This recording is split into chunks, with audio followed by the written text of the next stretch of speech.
सांगली जिल्हा पोलीस दलाने एक वर्षाचं बाळ त्याचं अपहरण झालं होतं।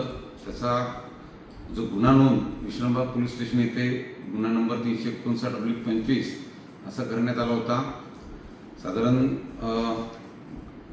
20 ऑक्टोबर 2025 रोजी हे बाळ रात्रीच्या सुमारास मध्यरात्री त्याच्या आईवडिलांच्या ताब्यातून नेण्यात आलं होतं।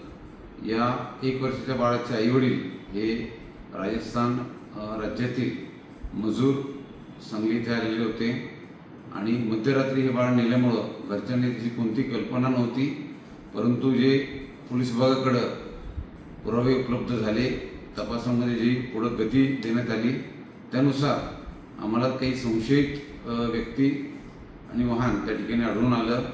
त्याच्या आधारावर आम्ही हे बाळ तात्काळ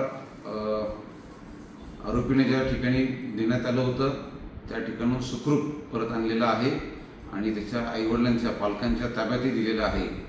यामध्ये एकूण 3 आरोपींचा सहभाग असल्याचा आत्तापर्यंत तपासात निष्पन्न होत आहे। एका आरोपीस पोलिसांनी गोलंदाज नावाचा एक आरोपी आहे त्यास पोलिसांनी ताब्यात घेतलेला आहे।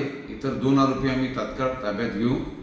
माझं सर्व नागरिकांना या ठिकाणी नम्र आव्हान असेल की आपण आपली लहान मुलं यांची काळजी घेणं ही आपली जबाबदारी आहे। इव्हन आपल्या शेजारील पण जी लहान मुलं असतील, कोणत्याही प्रकारे संशयित व्यक्ती आपल्या परिसरामध्ये आढळून आला किंवा तसं काही आपल्याला जाणवलं तर तुम्ही पोलीस विभागाशी संपर्क साधा आणि आपण एक जागरूक नागरिक म्हणून आपली भूमिका त्या ठिकाणी पार पाडणं अत्यंत गरजेचं आहे। मी माझ्या टीमचं कौतुक करतोच आणि सोबतच त्यांना योग्य तो रिवॉर्ड पण त्या ठिकाणी त्यांच्या चांगल्या कामगिरीसाठी आमच्याकडून देण्यात येईल।